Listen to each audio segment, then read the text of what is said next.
कथा का और शोभ यात्रा का शुभारंभ हुआ है। कहाँ स्थान है और कितने दिन तक चलेगी? पहले तो ये बात बताते हैं आपको कि ये श्रीमद् भागवत कथा नहीं है, राम कथा है। जी जी। जिसका आज सुंदर मंगल कलश यात्रा हुई है और कल से कथा प्रारंभ हो जाएगी। और ये सुंदर नवरात्रि के चैत्र नवरात्रि के शुभारंभ में प्रारंभ हो रही है। जो हमारा नया वर्ष, हिंदुओं का नया वर्ष माना जाता है, उसके उपलक्ष्य में सुंदर श्री राम महा कथा का प्रारंभ हो रहा है, जिसमें सुंदर बेटियों का विवाह है और सभी जन समुदाय सब इकट्ठा होकर के कथा को श्रवण आयोजन से हो रहा है। ये मंगला काली भवन की समिति। जो जितने दिन चलेगा ये कार्यक्रम, इसमें क्या रूप रहेंगे?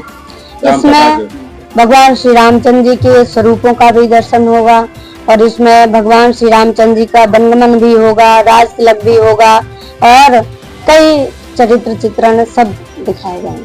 बुंदेलखंड में आपका नाम काफी युवाओं महिलाओं के प्रति अभी आभारी है, तो उनसे इस कार्यक्रम के लिए क्या अपील रहेगी? भैया हम तो सभी से जो ही क्या वो चाह रहे हैं कि सब लोगों को आना है और भगवान की श्री राम कथा, सुंदर भव्य कथा को श्रवण करना है और सभी भाव से भक्ति में, और सभी को राम राम पहुँचे जू।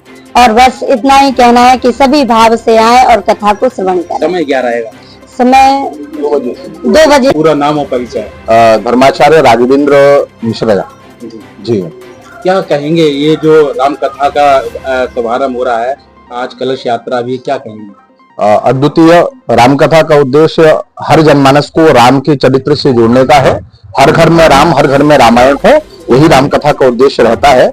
माँ मंगला काली समिति के द्वारा बहादुर गार्डन में और चैत्र नवरात्र के पावन उपलक्ष्य पर एवं हिंदू नववर्ष, जो हम सभी सनातनियों का नववर्ष है, तो नववर्ष में राम कथा के द्वारा ही शुभारंभ हो, इससे ज्यादा मंगल और कुछ नहीं हो सकता। मातृशक्ति के द्वारा, बहनों के द्वारा, सभी बंधुजनों के द्वारा ये भव्य कलश यात्रा निकाली जा रही है और सभी माँ मंगला काली सेवा समिति के कार्यकर्ता समर्पित भाव से ये तैयारी में जुटे हैं। भव्य दिव्य महामहोत्सव की तैयारी चल रही है।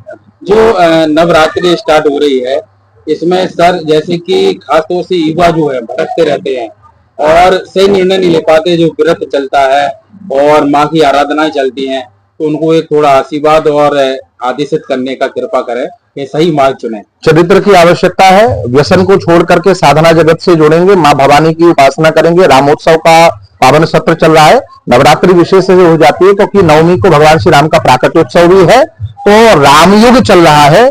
भगवान श्री रामलला हमारे 2024 में स्थापित हुए हैं, उनका भव्य मंदिर बना है। तो ऐसे ब्रह्मांड के अद्वितीय घटना के बाद में भी अगर युवा इधर उधर भाग रहा है तो उसको आत्म अनुसंधान करने की आवश्यकता है। इसलिए चरित्र को स्थापित करें, चरित्र साधेंगे तो चित्र सदेगा, समाज का कल्याण होगा, समाज में जागरूकता आएगी। और पूरा एक अयोध्या का नहीं, पूरा विश्व, पूरा दुनिया का एक अलौकिक मंदिर है। जैसे कि राम राजा अयोध्या में ओछा में भी विराजमान है, रात्रि काल पहुंच जाते, तो उसके लिए क्या झांसी में भी आप चाहेंगे कि बुंदेलखंड में एक ऐसा निर्माण हो? बुंदेलखंड की धार्मिक राजधानी ओरछा है, तो झांसी और ओरछा में कोई पृथकता नहीं है।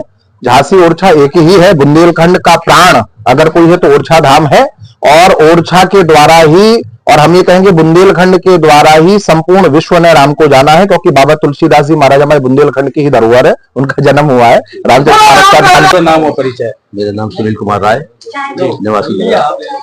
राम कथा का प्रारंभ हो चुका है, आज क्या क्या मुख्य कार्यक्रम है? आज कलश यात्रा है, कल से राम कथा का शुभारंभ होगा। कहाँ कहाँ मतलब कलश यात्रा का स्वागत किया? कलश यात्रा का स्वागत आपके महाकाली मंदिर से उठ के थाना प्रेम नगर, पुलिस चौकी नैनागढ़, हमारे नींद निवास पर किया गया है। अब यहाँ से सीधा मंदिर में प्रस्थान करेंगे। कितने दिन चलेगी? ये 9 दिन चलेगी। 9 दिन। क्या कहेंगे, जनता की अपील क्या रहेगी आपकी? जनता की अपील यही है कि सब लोग मिलजुल के रहे, सद्भावना से रहे, कोई भेदभाव न रखे आपस में। कथा को लेकर क्या है? कथा को लेकर ये है कि ये बहुत अच्छा एक मतलब पारिवारिक चीज है। अब व्यक्ति को समझना चाहिए, राम के अनुरूप चलना चाहिए। महाराज जी का कहाँ से आगमन हुआ? महाराज जी के छत्रपुर से आगमन हुआ है जी, और बहुत ही अच्छे प्रवक्ता है। महाराज जी सामने रखी है, अचलेश्वरी महाराज की कथा हो रही है।